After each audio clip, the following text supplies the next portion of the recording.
Halo teman-teman semuanya, perkenalkan kami dari kelompok 2. Kami di sini akan menjelaskan kepada kalian mengenai analisis kami perihal debat Pilpres 2024. Simak videonya ya.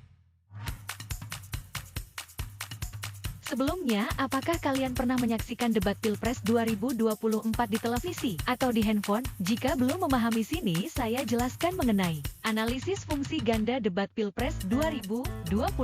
Materi ini menyoroti bagaimana debat presiden tidak hanya berfungsi sebagai ajang adu gagasan, tetapi juga panggung retorika di tengah tantangan pembangunan berkelanjutan. Analisis dilakukan melalui 3 kacamata utama. 1. Evaluasi kualitas substansi, logos, fokus, mengukur kedalaman argumen para kandidat berdasarkan logika, data, dan fakta. Inti, apakah solusi pembangunan berkelanjutan yang ditawarkan, seperti ekonomi hijau atau transisi energi, masuk akal dan didukung data konkret, atau hanya sekadar janji manis tanpa landasan ilmiah? 2. Peran retorika, etos dan patos, fokus, melihat cara penyampaian kandidat di luar data. Etos, kredibilitas, bagaimana kandidat membangun kepercayaan melalui rekam jejak dan karakter kepemimpinan mereka. Patos, emosi, bagaimana kandidat menggunakan narasi emosional untuk menyentuh hati pemilih dan membangun koneksi personal, seringkali lebih dominan daripada data. 3. Distorsi debat di ruang digital. Fokus, menganalisis apa yang terjadi setelah debat usai.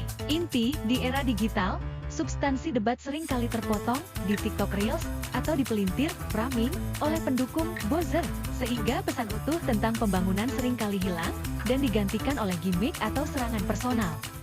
Pada slide ini, kita membandingkan kondisi ideal sebuah argumen dengan realita, temuan kritis yang terjadi di lapangan, khususnya dalam konteks debat. 1. Kondisi ideal, harapan, dominasi logos. Argumen seharusnya dibangun berdasarkan data, fakta, dan penalaran logis. Tujuan, menjadi fungsi tuntunan, panduan yang benar. 2. Temuan kritis, realita, dominasi patos dan etos. Debat justru lebih banyak dipenuhi oleh emosi, patos, dan kredibilitas personal tokoh, etos, bukan data. Dampak, debat bergeser fungsi dari adu gagasan menjadi sekadar pertunjukan, tontonan. Contoh, menggunakan gestur atau ekspresi emosional yang berlebihan saat menanggapi isu sensitif. Poin utama, ada kesenjangan antara argumen yang seharusnya logis, logos, namun pada kenyataannya lebih mengandalkan emosi dan persona, patos dan etos. Rebutal rules, kualitas diskursus digital. Ini menyoroti kesenjangan, gap, antara bagaimana seharusnya kita berdebat di internet, ideal, dengan kenyataan yang terjadi di lapangan, realita.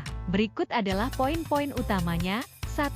Aturan ideal, harapan. Dalam tatanan debat atau diskusi yang sehat, partisipan diharapkan untuk memberikan respons yang teratur, argumen disampaikan dengan struktur yang baik, menjaga etika. Sanggahan dilakukan dengan cara yang terhormat, etiquette, dan tertib, orderliness, tanpa menyerang pribadi. 2.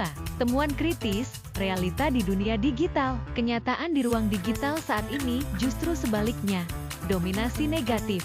Diskusi seringkali dipenuhi oleh komentar negatif, ujaran kebencian, hate speech dan perundungan, bullying, fragmentasi dan echo chamber. Adanya modularitas jaringan tinggi, kelompok-kelompok yang terpisah menciptakan echo chamber, di mana orang hanya mendengar pendapat yang sama dengan mereka. Kerusakan dialektika. Kondisi ini merusak proses tukar pikiran yang sehat dan objektif. Kesimpulan inti, materi ini ingin menunjukkan bahwa kualitas diskusi di ruang digital saat ini sedang tidak sehat karena minimnya etika dan tingginya polarisasi, yang menghambat terjadinya pertukaran ide yang konstruktif.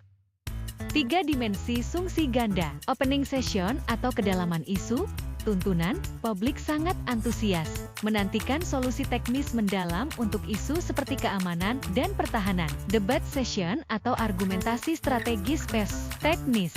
Kandidat berhasil mengartikulasikan pandangan dasar mereka, pendidikan politik tingkat tinggi. Namun, keterbatasan waktu membatasi logos, sehingga argumen seringkali beralih dari solusi teknis yang dinantikan publik ke wacana yang lebih filosofis atau strategis. Closing session atau viralitas dan perilaku memilih. Debat terbukti sukses sebagai katalisator deliberasi publik, mendorong perdebatan lanjutan. Namun, fragmen debat di media sosial, terutama yang dramatis, tontonan, memiliki viralitas tinggi, dan berpotensi memengaruhi 30% undecited voters. Analisis retorika kandidat dominasi logika pesan OKF. Tim A adaptasi passion 01 dan 03 logika ekspresif dan konvensional. Fokus pada kedekatan emosional 01 dan solusi kebijakan normatif 03. Sedangkan tim B adaptasi passion 02, logika retoris dan ekspresif. Berhasil membentuk citra yang kuat, adaptif, dan disukai pemilih muda. Keberhasilan kampanye digitalnya selaras dengan preferensi platform. Debat session, dilema kuantitas vs kualitas, tuntunan, sukses, memicu perdebatan publik lanjutan, dan menyampaikan visi mendasar. Tontonan, dominan, penekanan pada etos dan patos. Momen dramatis memiliki viralitas tinggi di media sosial. Dampak kritis, distorsi parah di ruang digital, toksisitas, fragmentasi, menghambat pemahaman demokrasi yang konstruktif. Rekomendasi peningkatan fungsi edukasi. 1. Reformasi format debat KPU.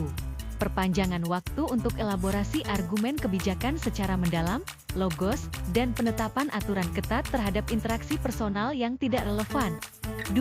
Mitigasi toksisitas digital.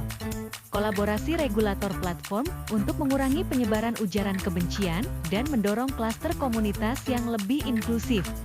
3. Peningkatan literasi media kritis, program edukasi untuk membedakan antara tontonan dan tuntunan, serta menganalisis bias framing media partisan. Ambiguitas debat 2024.